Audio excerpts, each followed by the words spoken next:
줄어든 격차 중원 앞으로로 잡았습니다.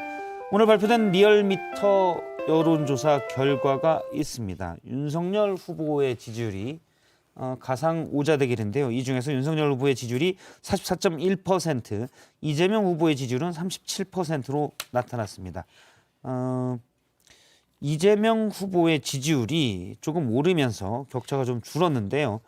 일단 약간 지지율 격차가 커진 다음에 이재명 후보가 이른바 로우키로 저자세, 사과, 철회 이런 표현을 많이 썼어요. 그래서 이런 부분들이 좀 영향을 끼쳤는지 좀 궁금한데 어떻게 보십니까, 허은하 의원님은? 저도 그렇게 좀 생각을 합니다. 우선 세 가지 원인이 있지 않을까. 첫 번째는 저희 이제 컨벤션 효과가 이제 좀 옅어질 때가 됐다. 그래서 위기감을 느낀 여권 지지자들 컨벤션 효과 때문에 결집하지 않았나라는 게 첫 번째고, 두 번째 이제 말씀하셨던 것처럼 그 여론에 떠밀리기도 했겠지만 이재명 후보가 납작 엎드렸다라는 겁니다. 예, 그 부분에 대해서 왜냐하면 기존의 문재인 정부의 그리고 그 더불어민주당의 국민이 화가 났던 건 사과하지 않는다라는 거였었잖아요.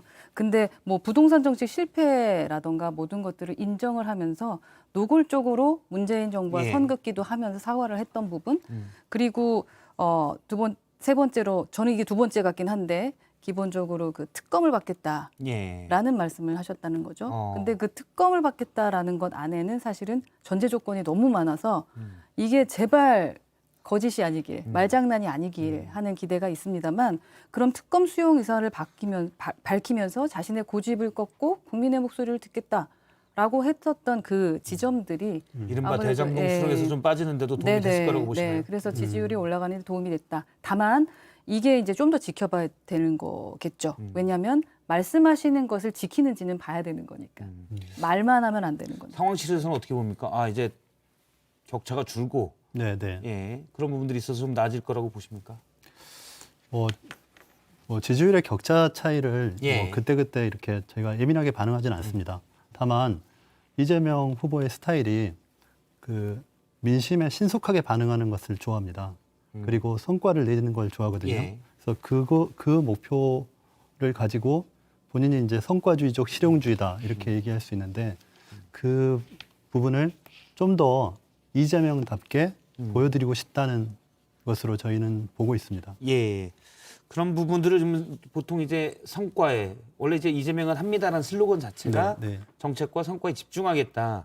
그래서 어떻게 보면 윤석열 후보는 이제 검찰총장만 해왔기 때문에, 검사만 해왔기 때문에 그러면 약하니까 그걸 차별화를 보여주겠다는 거였잖아요. 그래서 이제 오늘 연일 사과에다가 정책 행보를 하는데 큰절을 대국민한테 했습니다. 잠깐 큰절하면서 한 얘기가 있는데요. 이 얘기를 잠깐 들어보겠습니다. 또 앞으로는 지금까지와는 완전히 다른 변화되고 혁신된 새로운 민주당으로 거듭나겠다는 의미로 제가 사죄의 절을 한번 드리도록 하겠습니다.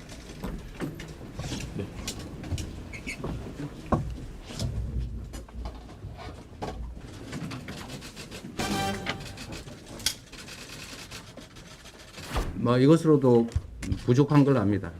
기회가 될 때마다 우리가 부족한 부분을 또 찾아내고 또 사과드리고 또 각오를 다지고 또 새롭게 변화되도록 노력하겠습니다. 지금 갑자기 일어나서 큰절을 했는데 오늘 송금주 의원도 저 자리에 있었나요? 저 자리에는 없었습니다. 없었는데 하여튼 상당히 저희도 깜짝 놀랐습니다. 후보가 갑자기 일어나서 큰절하는. 근데 후보의 입장은 저희가 충분히 이해를 합니다. 그러니까 본인이 이제 뭐 캠페인 과정도 돌아보고 또 그 국민들의 민심의 눈높이에 좀 더 맞춰야 되는 부분이 있고, 또 민주당에 대해서도 기존에 민주당이 정책 측면에서 선의를 가지고 한 정책들이라도 그것이 국민들한테 부담을 드리는 부분이 있으면 신속하게 그 부분들을 바꿔나가는 것이 필요하고, 그거에 대한 사과할 때는 사과를 적시에 해야 된다는 그런 메시지를 이제 그 개혁 간담회 자리에서 보여준 것입니다. 제가 저 영상을 몇 번 봤는데 일어나서 나올 때 옆에 있던 이제 윤호중 원내대표랄지 박완주 정책위의장, 박완주 정책위의장 오늘 이제 사퇴, 당직자들 사퇴를 했으니까요 했는데 뭐 어떻게 할 줄 알고 다 일어서더라고요. 그래서 예정에는 있는 것으로, 각본에 있는 것으로 추정이 됩니다. 근데 대국민 사과 큰절을 하고 대신 의원들에게는 개혁 입법에 개혁 입법이든지 민생 입법이든지 실용 입법에 좀 더 과감하게 나서달라. 라고 또 쓴소리를 했어요. 의원들 입장에서는 조금 부담이 될 수도 있는 것 같고요. 어떻게 보십니까? 지금 제가 이제 그 말씀을 좀 드리고 싶었던 부분인데 네. 사죄 전략이 좀 효과가 있을 것 같다라고 생각은 한 것 같은데 국민의 마음을 몰라도 너무 모르는 것 같아요. 이 정권 교체 60%까지 나오는 이유가 무엇 때문인지를 모르는 것 같다. 그래서 이게 눈속임을 하는 사죄쇼가 아니었길 바랍니다. 그러니까 아까 말했던 것처럼 보이는 모습과 행동하는 모습이 다르면 안 되는 거거든요. 자, 하나 예를 들으면 민주당이 졸속 처리했던 임대차 3법, 공수처법, 연동형 비례대표 개정 이런 부분들 때문에 국민들이 화가 나신 거거든요. 이 부작용 때문에. 그런데 지금 입법을 최대치로 권한 180석 그 말 들으면서 깜짝 놀랐습니다.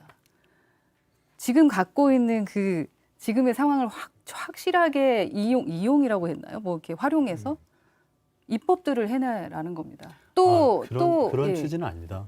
그러니까 필요한 입법들, 민생에 필요한 정책 과제들을 민주당 원내에서 해결해 주시라는 그런 부탁인 것이고 저 자리가 사실 그 민생개혁 입법과 관련된 간담회 자리였고 그렇기 때문에 후보가 대표로 일어나서 그렇게 사죄의 말씀을 드린 거는 입법을 하는 과정에서 아까 말씀드린 것처럼 선의로 이루어진 정책들이라도 그것이 국민들한테 부담을 주는 경우도 있고 그럼 그 부분에 대해서 부동산도 포함해서요. 그렇기 때문에 사죄를 하는 것이거든요.